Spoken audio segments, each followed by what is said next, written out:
నమస్తే అండి. ఇవాళ నేను చెప్పబోయే హీరో కుమార్తె గురించి ఈ వీడియో కంప్లీట్గా చూస్తే ఎవరికైనా సరే మనసుకి బాధ కలగకుండా అయితే మట్టుకుంటారండి. ఎవరికైనా సరే కన్నీళ్ళు అయితే వస్తాయి ఇలా స్టోరీ అన్నాక. కంప్లీట్గా వివరంలోకి వెళ్తే, సినిమా హాస్యనటి శ్రీలక్ష్మి గారు ఉన్నారు కదా, ఆమె తమ్ముడు రాజేష్ ఒక హీరో ఉండేవాడు. అతను 96లో చనిపోయాడు. చాలా చిన్న ఏజ్లోనే సినిమాలు కొన్ని చేశాడు. సక్సెస్ఫుల్గా మంచి అవకాశాలు ఉన్న సమయంలో డాన్సర్ నాగమణిని పెళ్లి చేసుకుని సలీం గారి దగ్గర, డాన్సర్గా ఉన్న సలీం గారి దగ్గర తిను డాన్సరు, మంచి అందగత్తే, చాలా బ్యూటిఫుల్గా ఉంటుంది ఈమె. ప్రేమించి పెళ్లి చేసుకున్నా. బాధ్యతలు ఉండగానే, ఇంకా అక్కలు తల్లి బాధ్యతలు ఉండగానే తను తొందరపడి పెళ్లి చేసుకున్నాడు. అంటే భార్య ద్వారా, భార్యకి రాఘవేంద్రరావు గారు, దాసనారాయణరావు గారు లాంటి పెద్ద పెద్దలు తెలుసు. రకంగా సినిమా ఛాన్స్లు వస్తాయని ఆశపడి పెళ్లి చేసుకోవడం జరిగింది. కానీ వీళ్ళు పెళ్ళి అయిన తర్వాత తనని డాన్సర్గా కంటిన్యూ అవ్వద్దని చెప్పి మాన్పించేశాడు. అలాగే వీళ్ళిద్దరి మధ్యన గొడవలు అయితే ఏర్పడ్డాయి. వీళ్ళకి 4 సంతానం, 3 మగపిల్లలు, ఒక అమ్మాయి. ఇప్పుడు తమిళనాడులో మంచి నెంబర్ 1 హీరోయిన్గా పేరు తెచ్చుకున్న ఐశ్వర్య రాజేష్ 2010లో ఇండస్ట్రీకి వచ్చి ఇప్పుడు చాలామందికే పరిచయం అయ్యింది. 14 సంవత్సరాల కఠిన పరీక్ష. ఈ అమ్మాయి మంచిగా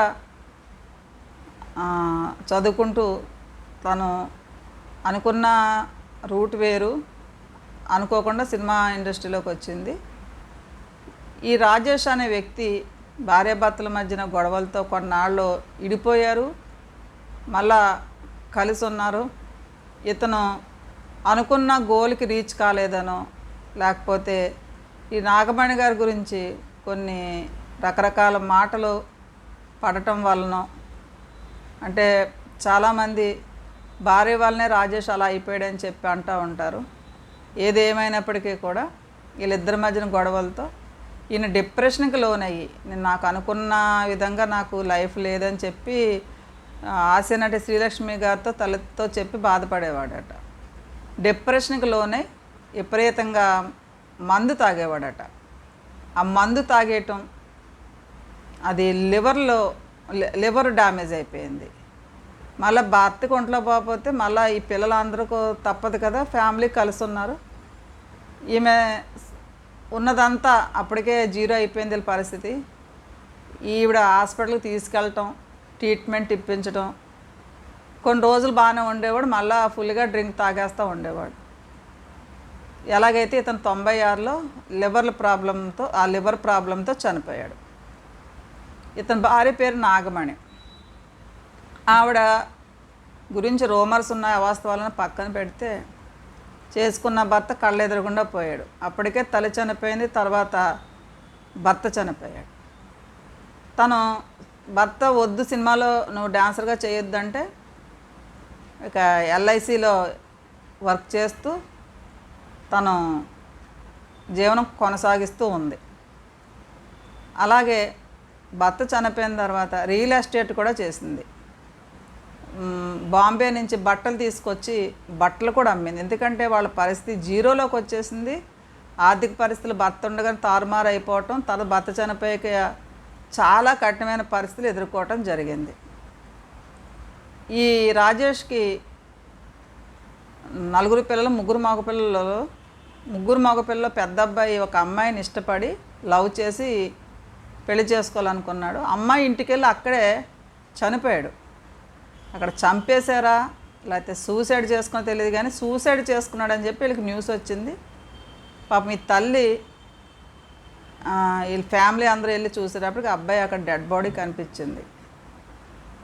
కనిపించిన తల్లి చనిపోయి, తల్లిదండ్రులు చనిపోయి, భర్త చనిపోయి, ఇప్పుడు కడుపును పుట్టిన 20 ఏళ్ల బిడ్డ చనిపోతే ఆ పరిస్థితి ఎలా ఉంటుందో అర్థం చేసుకోగలం. చాలా దుర్భరమైన పరిస్థితిగా ఉంటుంది.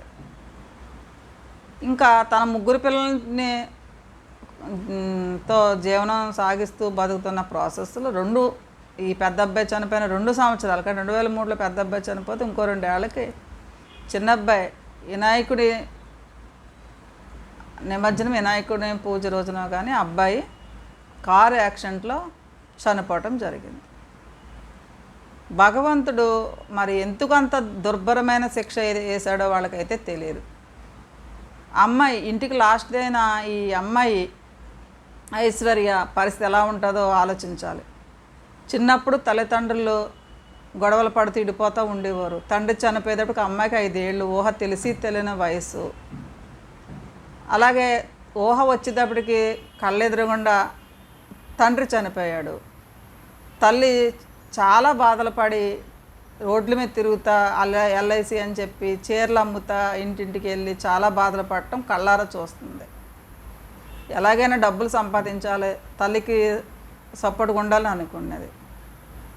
కళ్ళెదురుగా తండ్రి, 2 అన్నయ్యలు చనిపోయేటప్పటికి ఆ కుటుంబంలో తీవ్రమైన నిషాదం ఉంది. ఆ కుటుంబానికి దైవం మీదే విరక్తి వచ్చేసింది. ఇంకా పూజ చెయ్యాలి, దండం పెట్టాలనేది కూడా లేకుండా పోయింది. ఎవరు కూడా ఇండస్ట్రీలో పెద్దలు ఎవరు కూడా ఆదుకోలేదు వాళ్ళని. ఎవరు ఆదుకుంటారు? ఎవరు సినిమాలో 4 డబ్బులు సంపాదించుకుని దాచుకుంటే వేరు, కానీ తర్వాత వాళ్ళు పర్సనల్గా వెళ్ళి ఎవరు కూడా సపోర్ట్ చేయటం అనేది తక్కువనే చెప్పాలి. 2 కొడుకులు చనిపోయిన తర్వాత ఆ రెండో కొడుకు, పెద్ద కొడుకు చనిపోయిన 2 సంవత్సరాలకు రెండో కొడుకు చనిపోవటం, భర్త, 2 కడుపున పుట్టిన పిల్లలు చనిపోతే మళ్ళా ఇన్ని బాధలు కడుపులో పెట్టుకుని ఈ పిల్లల కోసం తను బయటికి వెళ్ళి పనిచేసి ఆ పిల్లల్ని కష్టపడి ఉన్న ఒక కూతురు కొడుకుని కూడా కష్టపడి పెంచుకోవాలనే ఉద్దేశంతో తను చాలా కష్టాలు పడేది. అప్పట్లో ఒక 30-40 ఏళ్ల క్రితం పిల్లలు ఎక్కువ ఉండాలి అనేవారు. ఒక 60 ఏళ్ల క్రితం అయితే 10 మంది 15 మంది అలా పిల్లలకు అనేవారు. తర్వాత 2 3 అనేవారు. ఇప్పుడైతే ఒక్క బిడ్డ అయిపోతుంది. పిల్లలు తన 4 పిల్లలను కనుక్కున్నది కాబట్టి 2 పిల్లలు పోయినప్పుడు కూడా 2 పిల్లలు ఇప్పుడు తనకు ఉన్నారు. లేకపోతే తన జీవితం ఇంకా దుర్భరం అయిపోయేదేమో అనిపించింది నాకు ఆవిడ స్టోరీ అన్నాక.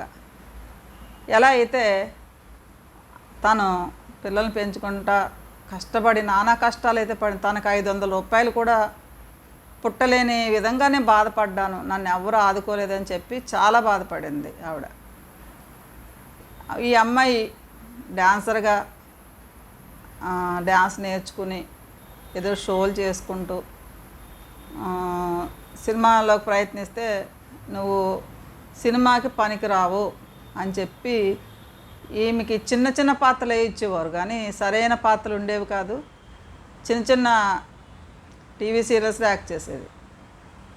కానీ ఏదో ఒక రోజు భగవంతుడి అదృష్టంతో విజయ సేతుపతి గారు తినకు అవకాశం ఇవ్వటం, తిన న్యాచురల్గా యాక్ట్ చేయటం, మంచి సినిమాలు యాక్ట్ చేస్తే మంచి ఇప్పుడు నెంబర్ 1గా పారితోషికం తీసుకుంటుంది అమ్మాయి.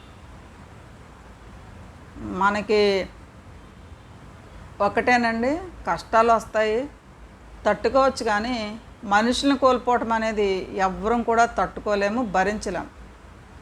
ఒక వయసు అయిపోయి చనిపోతేనే భరించడానికి బాధ.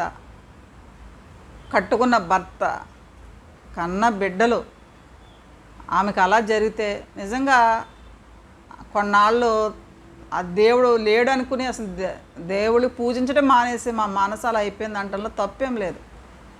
ఎందుకంటే కష్టాలు భరించవచ్చు, కానీ అంత దారుణమైన కష్టాలు, అంటే కష్టాల్లో చాలా దారుణమైన కష్టాలు ఉంటాయి. వాళ్ళకి అనారోగ్య సమస్యలు, కొంతమంది ఆరోగ్య సమస్యలు, కొంతమందికి డబ్బు సమస్యలు, ఇంకా రకరకాలు భార్యాభర్తల గొడవలు, ఇంకా ఎన్నో సమస్యలు ఉంటాయి ప్రపంచంలో. ఒక్క సమస్య నేను చెప్తాం. అన్ని సమస్యలు రాజేష్ భార్య అనుభవించింది. భార్యాభర్తల సమస్యలు అనుభవించింది, భర్త పోవటం అనిపించింది, ఆర్థిక సమస్యలు అనుభవించింది, కడుపును పుట్టిన కనిపించిన కనబిడ్డలు తన చేతుల మీద మట్టి చేసేసుకుంటాం అది అనుభవించింది. మళ్ళీ బాధ్యతగా తను చిన్న చిన్న వ్యాపారాలు చేసి ఆ పిల్లలు పెంచుకోవటం, అంటే ఒక ఆడది భరించవలసిన బాధలకు మించి భరించింది. ఈ ప్రాసెస్లో ఇంటికి చిన్న కూతురు, లాస్ట్ కూతురు ఈ అమ్మాయి ఐశ్వర్య. తిన పరిస్థితి ఎలా ఉంటుంది?